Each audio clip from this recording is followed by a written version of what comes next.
Man, like I've been following you for a couple years, man. And I like I was telling you earlier, I just love all your different lanes. I even hit you up one time about getting in the coaching program. I didn't follow through. And I think it was mostly because one of my problems is I've paid for stuff and then I don't do it. Like, you know what I mean? Yeah. 100%. So I was like, man, I want to do it. I really like the way you present yourself. I guarantee you'd be a good coach. Like, I love what you're doing. I just needed to. So anyways, could you kind of tell our listeners, like, where you from, what your life was like, you know, how you got to where you're at now? Absolutely, man. First and foremost, man, I just want to say thank you for sharing a space, man, to where people can see other people's testimonies and understand that they're not alone. And we need more of that. Thanks, know what I'm saying? I love how you have a delivery for the people. Thanks. You know what I'm saying? It's not transactional. It's ministry. And you're making impact everywhere, man. I just pray that the Lord continues to breathe on what you're doing, man, and takes it, you know, outside of Dallas, just nations, bro. Man, nations. I can't even imagine that, but that means the world. Thank you for saying that. No doubt, man. Man, yeah, so for me, you know, I think I'll start here. And I want to make sure that I, you know, take a good approach on this because I know we have a lot of different listeners, but I think where I will start is that I remember the fact to where I became homeless. And one of the things that I tell a lot of kids when I speak in schools, fam, is that your friends are not going to be your friends forever in school.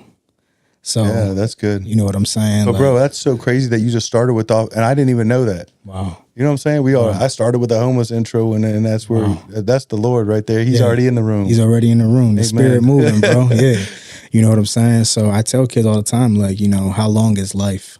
You know what I'm saying? With your friends, your homeboys. And I remember, man, when I graduated in 2010, Central High School in Rhode Island, I'll never forget it, man. I pulled up to my boy's house, and I had a Little Caesars pizza in the passenger seat, and I had about 4 bags of clothes, and I picked up that phone, and I was like, man, I don't feel like calling my boy Gil. And when I picked that phone up, it just felt like a ton of bricks, fam. And so, man, I still get chills and teary-eyed about still it feel because, you know what I'm saying, still to this day. And I picked that phone up. I'm like, yo, Gil, I need a place to stay. I don't have nowhere to go. Been sleeping in my car, my 2003 Nissan Maxima. You know, I'm not making it. And he was just like, let me talk to my mom. Let me see what's up. Let me see how we can make something happen for you. And he called me back 5 minutes later, said, my mom said you can stay here, you're good. And this is where everything became to where God started to work on my heart. Yeah. You know, and it's funny because I always tell people, be careful how you treat people because you'll end up being in their position, because I was the person driving with my boys to the club, laughing at homeless people.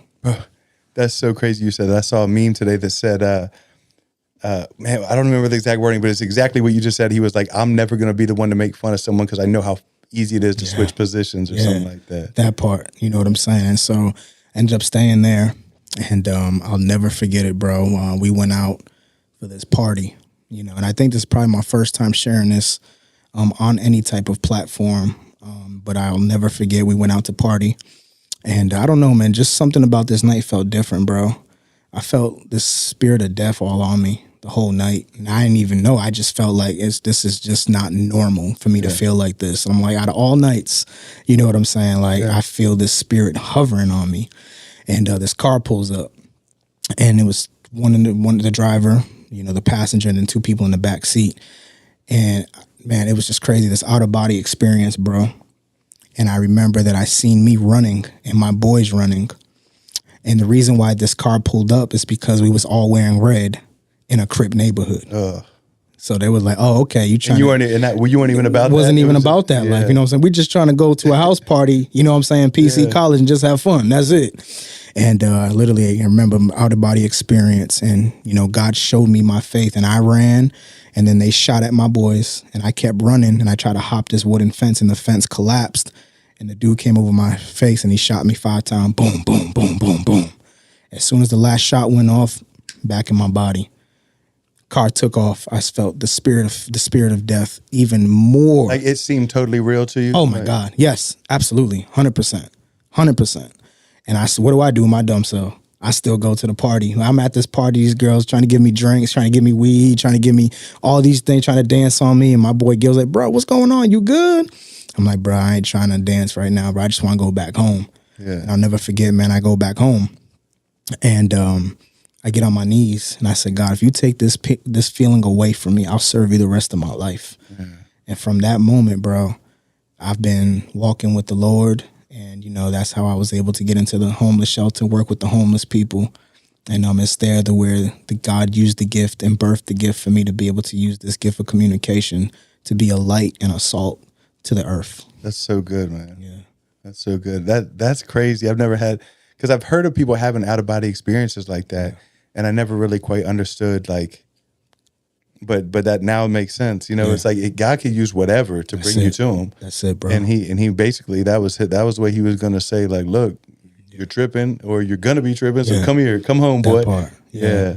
Yeah, so then from there, I remember my boy Jerome Hines. I'll never forget it. Big, heavy set dude, looked like Warren Sapp from the NFL, man. Yeah. So he up there on the stage, and you know, Jerome really believed in my work ethic. He believed in what I did because I wasn't that type of staff member that would be on the stage or look down on homeless people. Yeah. Majority of the time, I'm always on the floor. So if I'm working 8 hours, out of the 8 hours, like 6 of them, I'm on the floor talking with them. In the mix, consulting with them, you know what I'm saying? And so he goes one night because this dude was going irate. His name's Anthony Robertson. Never forget it. He was at bed A6 bottom. Never forget it.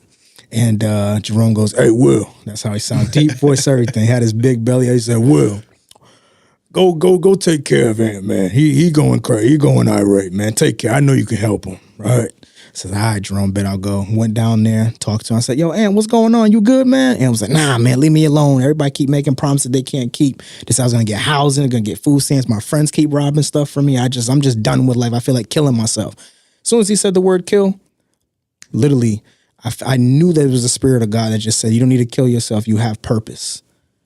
And I walked him downstairs because protocol in the shelters, obviously, if somebody's about to try to commit suicide or even thinks about saying that, we have to wait out there with the ambulance. And so literally 2 weeks later, I come back to work and Jerome's like, hey, Will. I'm like, oh, Lord, what's going on? He said, yo, Anthony's here. I said, what happened now, Jerome? He said, nothing, man. It's good news, man. You need to go talk to him. I said, you sure? He said, yeah. I said, let me put my lunch away. Let me clock. He said, no, don't even worry about none of that.